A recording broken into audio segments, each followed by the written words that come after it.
ধন্যবাদ বিজ্ঞ বিচারক মণ্ডলী। বিজ্ঞ বিচারক মণ্ডলী আজকে পক্ষ দলের তৃতীয় বক্তা যেখানে শেষ করেছে সেখান থেকে শুরু করতে চাই। তিনি মাত্র বললেন যে ওয়ার্ল্ড র্যাঙ্কিংয়ে পাকিস্তানের 9টি বিশ্ববিদ্যালয় রয়েছে, কিন্তু সবচেয়ে দুঃখের কথা সেটি পাকিস্তানের মতো রাজনৈতিকভাবে এত বড় একটি অস্থিতিশীল দেশেরও যখন 9টি বিশ্ববিদ্যালয় 1000-এর মধ্যে র্যাঙ্কিংয়ে থাকে বিশ্বে, আমার বাংলাদেশের 3টিও থাকে না। আমার বাংলাদেশ এ কারণেই সফলতম হতে পারে না। তিনি আজকে বললেন আমরা নাকি আমাদের যে স্বপ্ন সেটিকে বিশ্বাস করি না। আমরা একটি দেশ নিয়ে যখন কথা বলবো তখন শুধু স্বপ্নের উপরে ভর করে থাকতে পারি না, ওই আবেগ দিয়ে চালিত হতে পারি না। যদি আমার স্বপ্নকে বিশ্বাস করেই আমি দক্ষিণ এশিয়ার মধ্যে সফলতম হতে পারতাম তাহলে এত ছোট স্বপ্ন দেখতাম না, আমি পুরো পৃথিবীর মধ্যে সফলতম হওয়ার স্বপ্ন দেখতাম। কিন্তু স্বপ্ন এবং বাস্তবতার মধ্যে অনেক পার্থক্য রয়েছে। আজকে তাদের 3 বক্তা যে তথ্যগুলো দিয়ে গেলেন তাদের তথ্য অনুযায়ী 1971 থেকে আজকে 2022 সালে এসে বাংলাদেশ প্রত্যেকটি ক্ষেত্রে উন্নত হয়েছে। হ্যাঁ, আমরা বিশ্বাস করি উন্নত হয়েছে, কিন্তু দক্ষিণ এশিয়ার অন্যান্য দেশ কিংবা পৃথিবীর অন্যান্য দেশ কি বসে রয়েছে?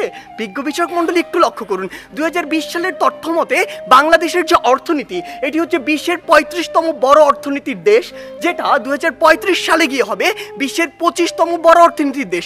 বাংলাদেশের উন্নতি হচ্ছে, হবে। আপনি যদি ভারতের দিকে তাকান, ভারত বর্তমানে বিশ্বের 7ম বড় অর্থনীতির দেশ, 2035 সালে গিয়ে ভারত হবে বিশ্বের 3য় বড় অর্থনীতির দেশ।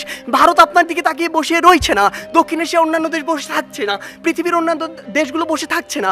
আমাদের কথা হচ্ছে যখন আমরা দক্ষিণ এশিয়ার সফলতম হতে চাইবো, আমাদের সামনে যে একটি ব্যারিয়ার রয়েছে ভারত, সেটিকে আমাদের টপকে যেতে হবে।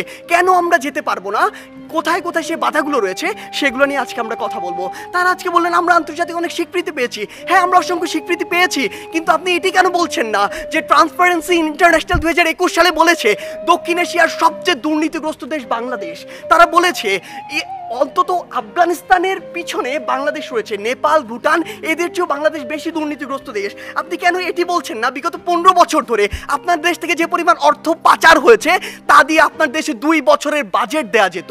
আমাদের সমস্যাগুলো এই জায়গায়।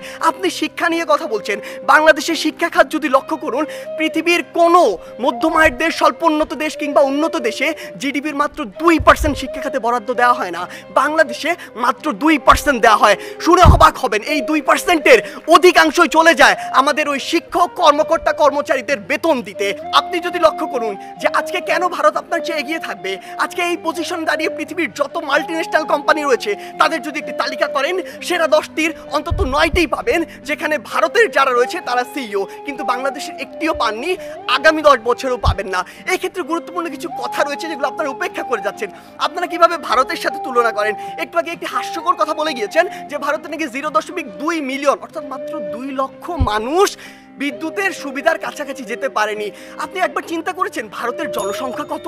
130 কোটি জনসংখ্যার একটি দেশ, আর আপনি 17 কোটি জনসংখ্যা নিয়ে ভারতের সাথে তুলনা করছেন। আপনি যদি 17কে 130-এর সাথে তুলনা করে সে অনুযায়ী গুণ করতেন তাহলে দেখবেন ভারত আপনার চেয়ে অবশ্যই এগিয়ে রয়েছে।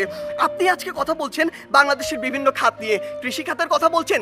বাংলাদেশের কৃষি খাতের জন্যই আমাদেরকে আরো ভুগতে হবে।